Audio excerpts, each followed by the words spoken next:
What is going on, Raider Nation? This is Elias Trejo with the Raider Nation Pod, and I am excited to get back into the Raider Nation content creation world. For those of you who remind me from way back in the days when I used to be a featured writer for the Bleacher Report, I would cover the Raiders back then. And I even launched my own website, the Raider Nation Times. For those of you who remember that and reading it, just quick updates and realities about my life and why I stopped. Back then, as I started having kids, in 2012, I had my first kid, Jacoby, who I named actually after Jacoby Ford. We looked through the Raiders roster at the time, and Jacoby was a name that stood out for us, so that was really cool. And I've had 4 kids since. I have 4 kids now, 3 boys, 1 girl. And not just that, one of the biggest reasons that I stopped dedicating so much of my time to content creation was back in 2015. My dad was diagnosed with Lou Gehrig's disease, ALS. May he rest in peace. He's the reason why I am a Raiders fan. We spent a lot of Sundays watching Raiders games together, and I never had an opportunity to physically take him to a Raiders game. He just never wanted to miss work. He was very old school, for those of you who have dads like that. And just a lot of things have changed in my life. I lost a sister to COVID, and I was actually able to take her to a game in Las Vegas, which was really special. And I lost my mom this year to cancer. So I've had a lot of kids, and I've lost a lot of family, and that really took up a lot of my time and mental space. And moving forward, I want to continue to live my life in a positive manner and do the things that I love and be around the people that I love. And it just so happens that I love the Raiders. I love talking about the Raiders, and I love the Raider Nation, whether we agree or disagree. And we have years and years of disagreement, especially if you follow me on X. I'm just excited to participate in the content creation world again. And I thought I'd do it in a couple different capacities. One is going to be a YouTube channel. Where we will focus on Raiders talk like this. And we're going to do a podcast as well. So we're going to be able to get everything on Spotify, Apple, just everything, all the platforms we're going to be, I'm going to be on there as well. My goal is to hopefully have guests every once in a while, so we can have some good spirited debates and talks, but there's going to be a lot of just me talking about the Raiders, giving my opinions. I've changed over the years. I'm Mr. Optimist. I even thought that the Raiders were going to win 11 games in 2025 with Pete Carroll coming in, with Geno Smith coming in, and I was wrong. I think every year I do my best to predict success for the Raiders. And a lot of it comes from I want success, but here's the reality is that I'm 40 years old now, and I've seen one Super Bowl, and we got our asses kicked by our former coach. And I'm starting to get to the point where I'm starting to get angry, and I'm starting to get a little impatient because I need to see a damn Super Bowl win in my lifetime. And I just turned 40 this year, and I haven't seen one yet. So, God willing, I have another 40, 50 years of life left, and I'd love to see this franchise win a Super Bowl. I'd love to take my kids, my wife, my family to a Super Bowl and experience what it feels like to finally win one as a fan. Now, I was born in 1985, so the last Super Bowl that the Raiders won was before my lifetime. Shout out to all you Raiders fans who have become fans without a Super Bowl win, without being a front runner. We're loyal as hell. We have seen the highs and the lows. And I think that's very important for us, as fans, because I always see these memes, that say marry a Raiders fan because, they're loyal. And that's so true. I'm going to turn on my microphone. I don't think my microphone on the camera has been turned on. And I'm going to turn it on right now. So you might hear my voice a little bit stronger on the video side. I do have this recording in a couple different ways to make sure we have strong audio when we put it on the platforms. But there's a lot to talk about right now, with the Raiders. Obviously, the state of the Raiders really since 2002, since we traded John Gruden, has not been good. And we've made a lot of the same repetitive mistakes over and over the last 20 years. Really, when I look at the last 5 years, it's a little bit discouraging to see how many coaches, GMs, quarterbacks that we've had, for a long time. And right now, it's a big key moment in the Raiders franchise as we are looking to lock in or lock down the number one pick. We haven't had a number one draft pick, in a long time. Shout out to Jamarcus Russell and his family down there in Alabama. I was actually a supporter of Jamarcus Russell. I really wanted him to succeed. Unfortunately, it didn't work out. But I actually heard from, I believe it was his grandma, just this week. So it was really cool to, at that time, be able to have conversations with his family and get to know people. I've been able to interview, people like Howie Long. Jacoby Ford was a guy that I was able to interview as well, and I've been able to kind of experience a lot of things in my time with the Raiders. So the passion for the Raiders is real, and this year right now is can be a cornerstone moment for the Raiders as a franchise, to really give us an opportunity to let go of everything from the past, all of our failures, especially the recent past, and move forward to a new era of the Raiders. And I'm excited to launch my first episode at this time because we have a great opportunity to draft number one. We play the Chiefs tomorrow, and for the last game of the season. And if we lose that game, the Raiders secure the number one pick. Now, even if they win, they can still get the number one pick. We're going to need some help at that point, but securing the number one pick is going to be crucial for the Raiders, because I think for the first time in a long time, even though we've been inconsistent with our coaches, with our GMs and everything, for the first time in a long time, and I'm going to have you guys look, because I don't know when the last time that the Raiders have hit on 2 first-round picks in a row. Might have been Khalil Mack and Amari Cooper, but obviously you guys know what happened with those players. But it's really exciting that the Raiders have got Brock Bowers and Ashton Genty, who I believe can be cornerstones of this offense for the next few years. And also, I love rookie contracts, especially rookie first-round contracts, which you're going to hear me talk a little bit more about, as we proceed, with this episode. But for the first time in a while, we have an opportunity to hit on 3 first-round picks in a row. And to me, the obvious pick for the first pick is Fernando Mendoza. We need a quarterback. We need a first-round quarterback, and we need a number 1 overall draft pick at quarterback, because I think for the most part, that sets us up for the next 3 to 4 years. We're going to let this guy develop, let this guy struggle. And I'm going to be real. We spent a lot of time with Derek Carr. He was inconsistent. He had highs and lows, but he did turn the ball over a lot. We got Geno Smith this year. Leads the league in interceptions, turns the ball over a lot.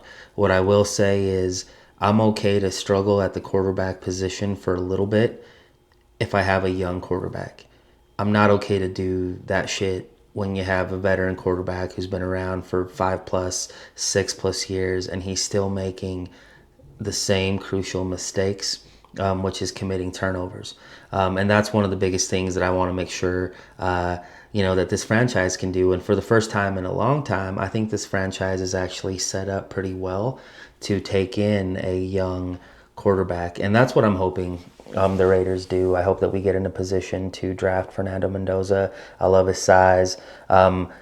When you are in Las Vegas, you probably do need a person like Mendoza or like a Derek Carr that is going to be disciplined, that is strong in his faith and isn't going to fall into the temptations that surround you, in Las Vegas. And at the end of the day, what we're looking for is a true professional. And I've been loving listening to his interviews, post-game interviews. They crack me up. They're hilarious. At the same time, though, you can just tell that his brain works very quickly, works very fast, and the things that he says are very polished.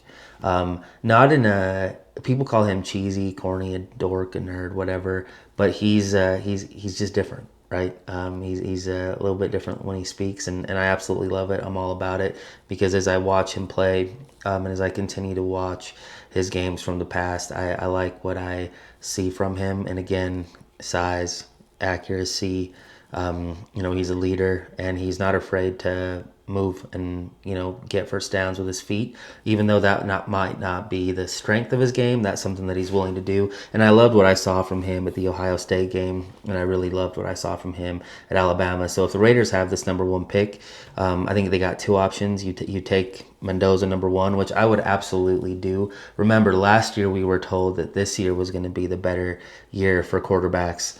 Now we're being told that next year is going to be the better year. Nobody fucking knows, right? Drew Alar was going to be a first rounder last year. Where's he at this year? Some people are saying, second, third, fourth round guy, maybe not a first rounder. I think that could change during the workouts and stuff. But at the end of the day, we're here today. And today we may have the number one pick. And if we're not going to take Mendoza, we better trade it to the Jets to pick up extra first round picks, which is what I actually want to talk about because it's being reported all over. It's going to be talked about all off season. We talk about it a lot, not because we want to, but because things happen, right? Maxx Crosby was just recently, shut down for the season. Reports came out that he wasn't happy, that he didn't want to do it. He felt a certain type of way about it. Jake Glazer was coming out with the reports. Diana Rossini or whatever her name is just recently came out with a report saying that, hey, it's actually real. Like there's a bit of a rift here and there might be an opportunity to trade Maxx Crosby this offseason. Let me be 100% upfront and honest with everybody. Maxx Crosby is probably my all-time favorite Raider. I wasn't able to see the guys behind me outside of Tim Brown, who's currently my number one favorite player ever. I'd pretend to be Tim Brown when I was little, playing backyard football, playing at school. But Maxx Crosby is probably my best player ever. Love him. I love what he represents. I love the hard work that he's put in to become who he is, because of where he was drafted. I love that he has fought hard to face his own demons and just become a solid dude, solid teammate, and one of the best players, in the NFL today, but also potentially one of the best traders ever. And I love the guy. And these reports of us trading him kind of give me PTSD and take me back to the Khalil Mack trade that John Gruden did. But I think it's time. It might not feel good to say out loud.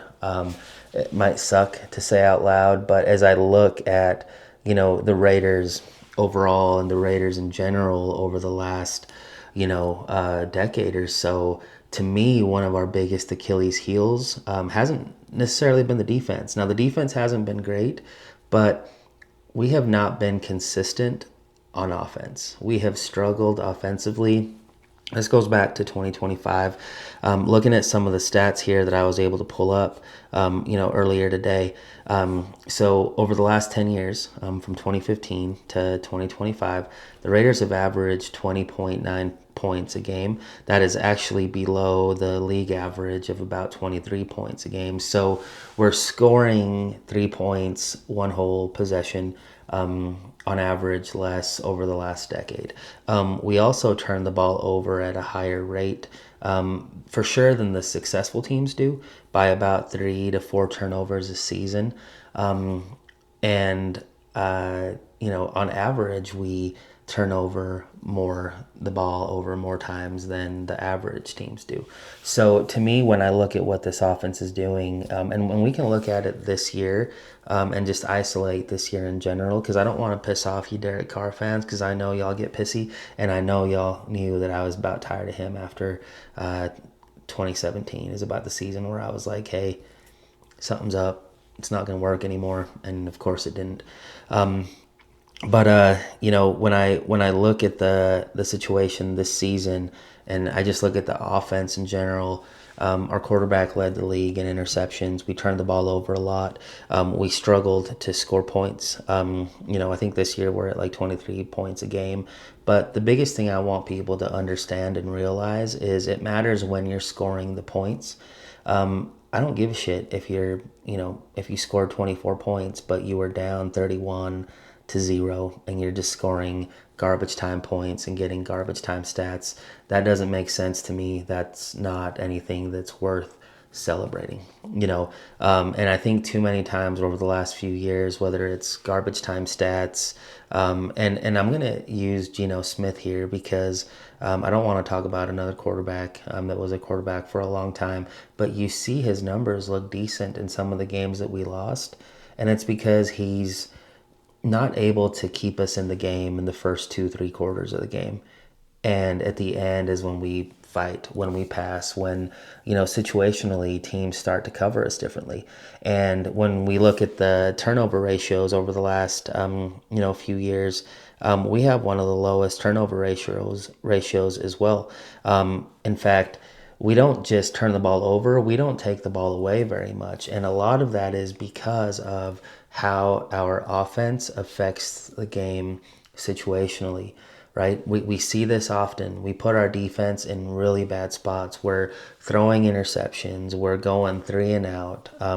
We're fumbling the ball. We're getting tackled behind the line of scrimmage. We're giving up just too many big plays on special teams. There are just so many things happening that just completely knock us out of the games and make us not competitive. This year specifically, it's happening at a much larger scale. It's happening almost every game, which is how you go 2-14.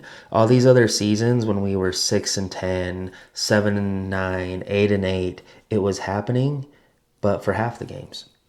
There were times where we had, fourth quarter comebacks, but we had to come back in the fourth quarter because we did shit in the first 3 quarters that put us in that position. The NFL is hard.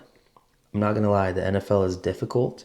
Not from experience, obviously, but you hear players say this all the time. It's hard. Winning in the NFL is hard. It doesn't matter who you play. Little things is what really, sets teams apart. And the Raiders are completely missing the ball on the little things. And I think right now where we are in just the season of the Raiders, the overall situation that we are in as a franchise going into the NFL draft, turning the corner. Here's the reality. We have 3 teams within our division. The Chiefs didn't make the playoffs this year. The Chargers and the Broncos did. We have 3 damn good teams in our division and 1 shitty team in the division. And guess who the shitty team is? Hello, it's us, the Raiders. We got to stop that. Right. And it goes back to I'm 40 and I'm angry and it's time to change some shit around. And I think this is the year where we have to change shit around. And now it's not easy. This isn't obviously what we're wanting or what we're wanting to do. But I think what needs to happen for us to set ourselves up for success is that we really need to hone in on what side of the ball that we want to draft for and that we want to build. Obviously, I'm a big fan of taking the best player available, but I think it's time that we have a little bit of direction and look at what we're doing and how we're doing things because we've missed too many things, right? Like when I go back and I made it a pitch to keep Josh McDaniels for another year or 2. I made the same pitch to keep Antonio Pierce for another year or 2. Today, I'll sit and say we should probably keep Pete Carroll. Not because I believe in them necessarily, but I believe that firing a coach every 2 years is not going to help. When you get new coaching staffs, when you get new general managers, they have some of their guys from other teams that they want to bring in because if they're going to win, they're going to win with their guys that they want to succeed with. They're not going to try to win with guys that failed and got another guy fired. So they start to devalue players, like a Josh Jacobs. Tom Telesco did not want to extend Josh Jacobs. Imagine if we would have kept Josh Jacobs and skipped on Ashton Genty and draft the Mbao guy, the tackle from the Jets who's had a phenomenal rookie season. Imagine how different things would be. just by us having a strong, dominant offensive line, at least on the outside, giving our quarterback some time and maybe some holes for our running back so we're not getting hit, in the back.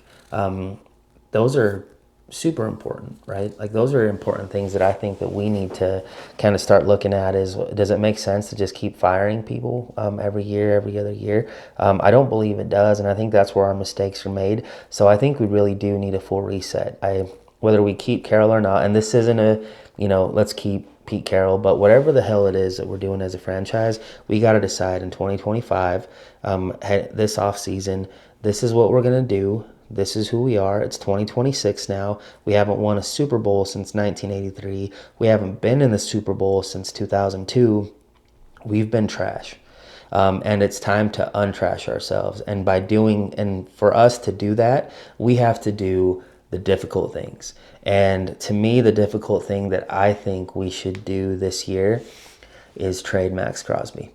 And I believe if we trade Maxx Crosby this year, and we get 2 draft picks this year, and I'm going to talk about the teams that I think would be willing to trade for Maxx Crosby. I'd love to get 2 draft picks this year, first round, but if we can't get 2 this year, I'll take 1 this year and 1 next year in order to continue to set us up. And I just kind of want to tell you the plan that I would do if I were to trade Maxx Crosby. And again, my whole thought process to me is I'm a firm believer that we're not great at anything. The only thing that I think the Raiders have been great at consistently over the last maybe 20 years is punting and maybe field goal kicks. But we haven't been consistently great on offense, and we haven't been consistently great on defense.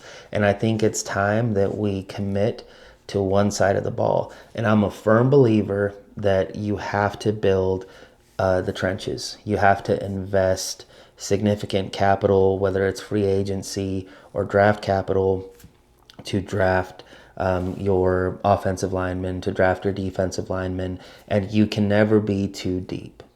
I want to say that right now. You can never be too deep at those positions. I would much rather have us have a potential Pro Bowler on the bench because our starting 5 offensive linemen are that good, and that's how I see things right now. So if I were to trade for Maxx Crosby, the 2 teams that I'm looking at right now that I would love nothing more than to trade with is one, the Los Angeles Rams. They got 2 first-round draft picks. I would like to look at the Dallas Cowboys as well. I believe they have 2 first-round picks as well. And I'm just going to go with the Dallas Cowboys because that is a name that continued to pop up. Last year they do have the draft picks to do this, especially this year. And this is what I would do, and this is how I think the Raiders. Now, I'm not saying if we make this trade this year that we're going to the playoffs this year. But I think what we're doing is we're slowing down, and instead of trying to hurry up, because this is what I think what we've been doing for the longest time, we're putting up, and I'm going to use home construction here.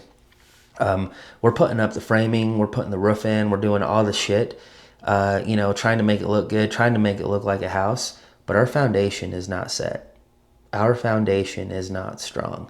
I don't even know if we have a true foundation or if we're just trying to put wood to dirt. But what we need to do is we need to set a foundation for this franchise of young draft picks. Not trade young draft picks away like John Gruden did. And I know you're going to look at me and say, wait a minute, aren't you doing the same thing? No, and I'm going to explain why here shortly. But we need to build our foundation, and there is no better start to our foundation than Brock Bowers, Ashton Genty, and Fernando Mendoza. That's huge. But the reality is, and for those of you who have watched us this year, watched the Raiders this year, our offensive line is horrible. It is not good. We were 1 injury away, 2 injuries away from being a disaster. And we've seen it. There was a stat with Ashton Genty, and I'm curious what it looks like now, and I'm going to double check here. But there was a point where he had almost 800 rushing yards, and 700 of those were after contact. He is getting hit at a much more frequent rate behind the line of scrimmage than most other running backs are. And as a running back, it doesn't matter how talented you are. If you're constantly getting stopped behind the line of scrimmage, it's going to be difficult. Now, the one cool thing I love about Genty is we're 2-11. We haven't played with a lot of leads. We haven't played, we haven't been in a position where we can pound the football in the fourth quarter, right? But he's doing pretty decent considering how horrible we are, right? And I'm enjoying what I see from him. I love what I see from Brock Bowers. These two guys are going to need a young quarterback, and I think Fernando Mendoza is going to be that guy for him. But we need to block for them.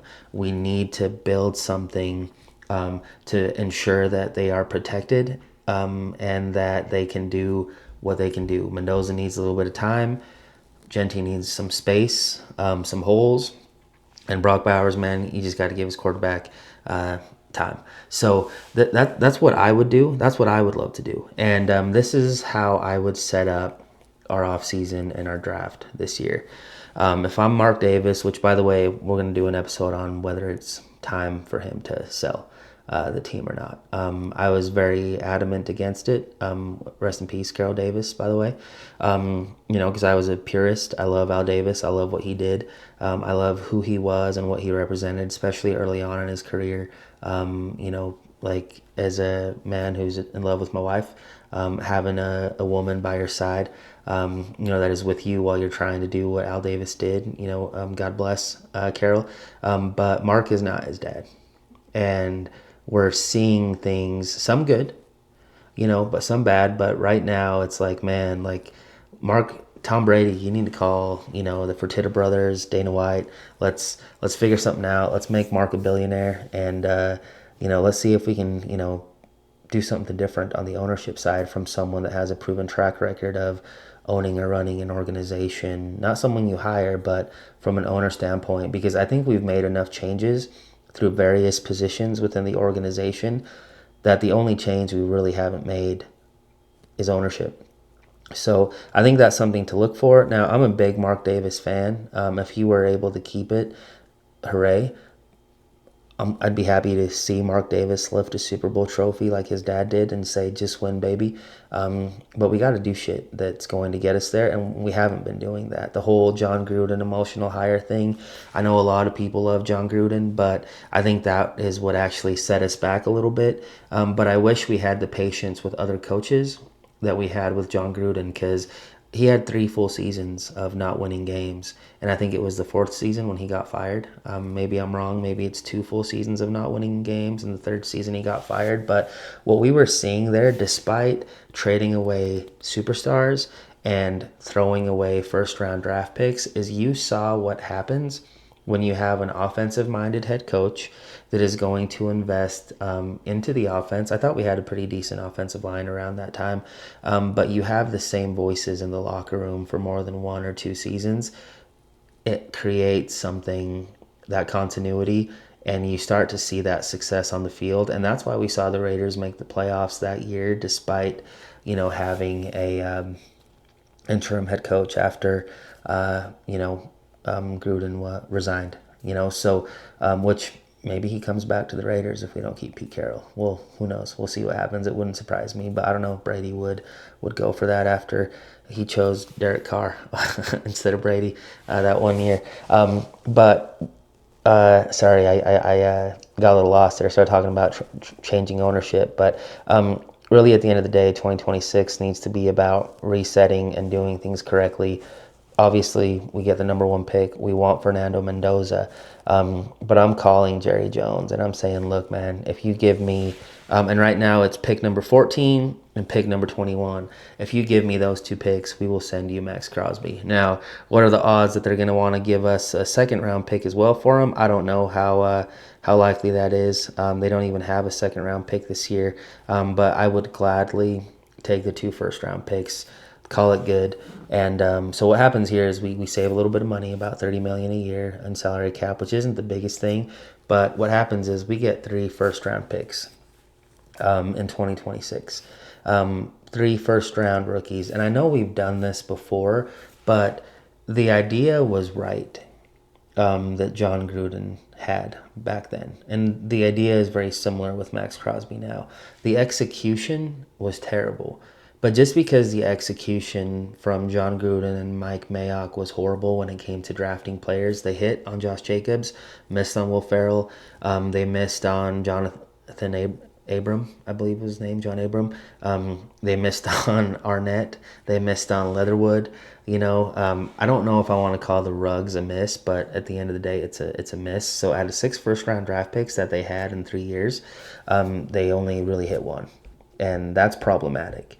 So just because they messed up doesn't mean these guys are going to mess up. And when I look at what we've done right off the bat, especially in the first round, I'm happy with Genty. I don't think we've done anything wrong there. So what I'd love to see is Spytech have an opportunity to draft 3 first-round picks. Now, if I'm Spytech, this is what I'm doing with pick number 1. I'm taking Fernando Mendoza.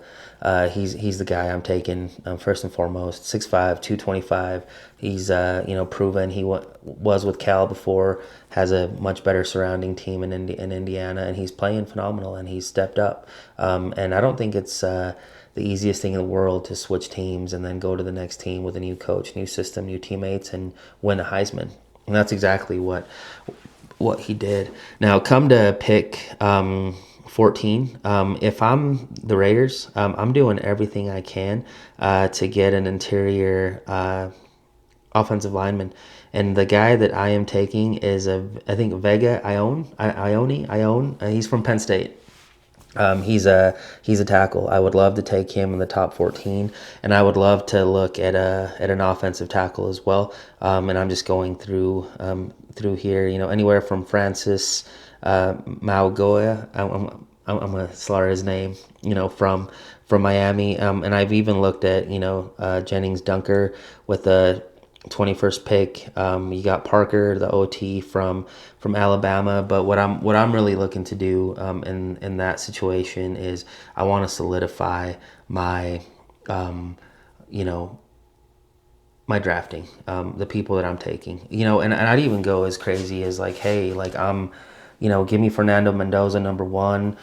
We'll trade one of those first round draft picks and a first round draft pick next year, and I'm trading back up into the top 10, just like we saw the Texans do when they drafted Stroud. But instead of drafting an edge rusher, I'm drafting an offensive lineman is what I would do. I would come in and get Fanu. I would get the Miami tackle. That's what I would do. But I'm leaving the first round of 2026 if I trade Maxx Crosby with my quarterback and 2 first round offensive linemen, 1 in the interior and a tackle to play right tackle. Now, I know what you're going to say. We have Glaze. He's still developing.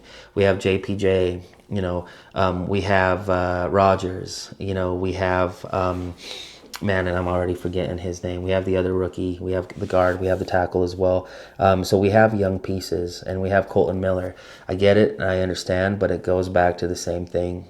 You can never be too deep along the offensive line, and if we get 2 tackles, a guard and a tackle, competition gets better. You got 5 years of a rookie contract there, and you got elite prospects that are considered top 30. Now, the NFL is a crapshoot.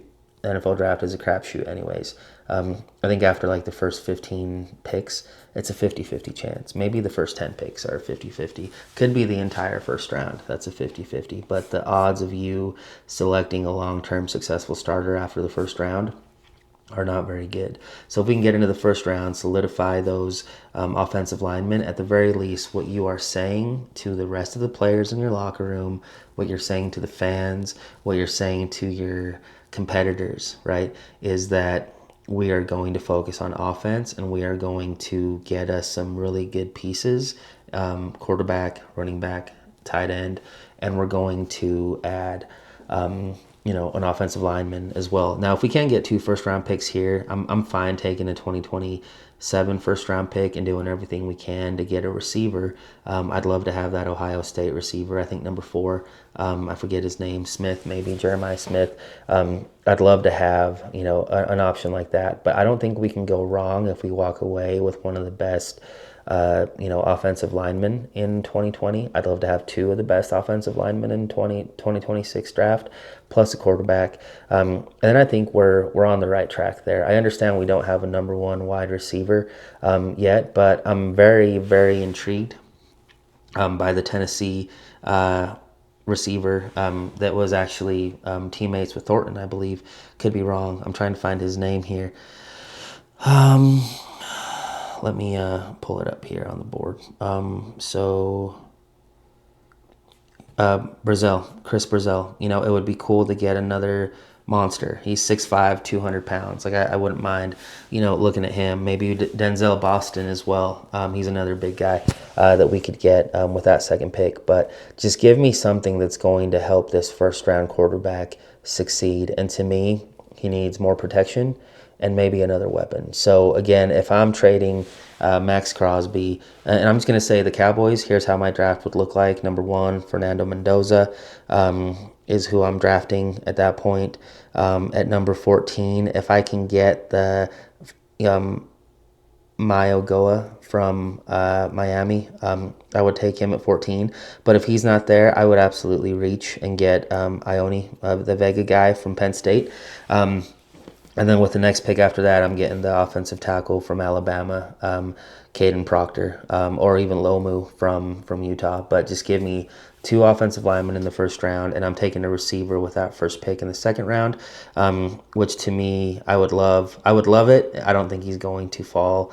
Boston, the receiver out of Washington, but we'll take him with one of those first picks too, and I'd be okay to take Pregnon from Oregon, the guard in the second round. But that's what I want to see. That's what I want to load up on. So when we go on offense, we're like, okay, here's what we have. Now defensively, I understand we don't have Maxx Crosby, but what we do have now is we have elite key positions, some of the most expensive positions, locked down in rookie contracts.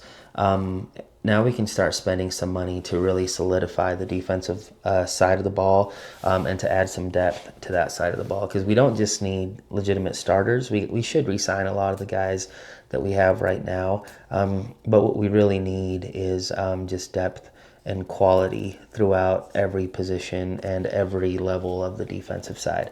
Now, again, it's not a very popular thing to talk about trading my favorite player and the best player on the Raiders, but what I do believe is that it's necessary.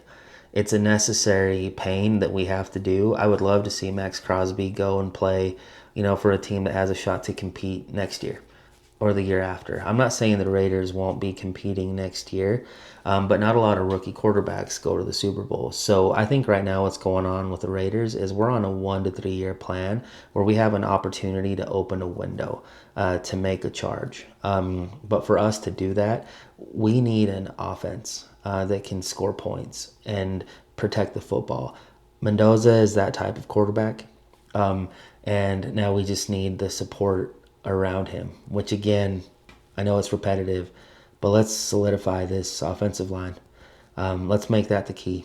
And if we do trade Maxx Crosby, if we're going to give up a player like that, let's draft the players that will do their best to stop a player like him.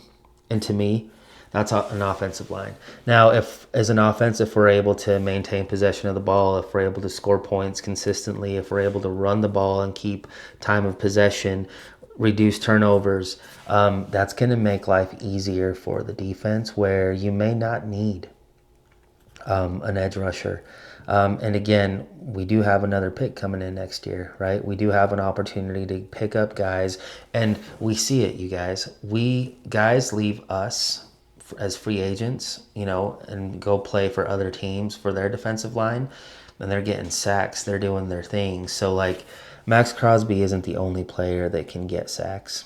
And as good as he has been and as good as he is, it's not like we're leading the league as a team in sacks. It's not like we have a great defense. And it's not like we're winning games. And for us to win games, it's going to take a full reset. And it's going to take us investing on one side of the ball for the long term to establish who we are and what we're doing as a franchise. And we do that by trading Crosby. And, again, repetitive, but give me Fernando Mendoza, an interior offensive lineman in the top 20, and an interior and a tackle at number 21.